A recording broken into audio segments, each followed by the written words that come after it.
Vous le voyez derrière moi, les images sont encore impressionnantes. Nous sommes ici à Portiche, sur des terres agricoles. Au lendemain du passage de la tempête Fabien, le niveau d'eau est encore très élevé. Nous avons rencontré ce matin un éleveur de la commune qui possède 120 brebis.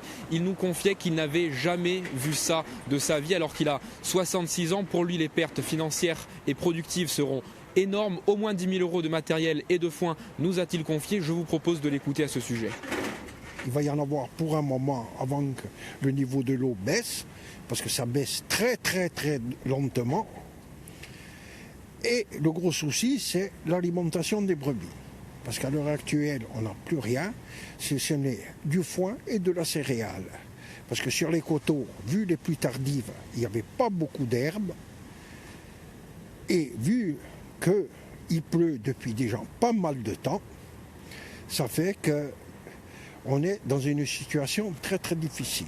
Alors la suite maintenant pour cet éleveur et pour d'autres éleveurs impactés par la tempête, eh bien, c'est de démarcher les assurances, mais également les institutions agricoles, l'ODARC, la Chambre d'agriculture, en attendant que le niveau d'eau baisse. Mais l'éleveur que nous avons rencontré est plutôt pessimiste à ce sujet. Vous le voyez, il reste encore beaucoup d'eau dans ses champs. Il est aussi inquiet parce que ça fait une baisse de productivité et la demande, notamment du brooch en cette période de fête, en cette période de Noël, est particulièrement élevée. Il ne pourra pas répondre à toute la demande.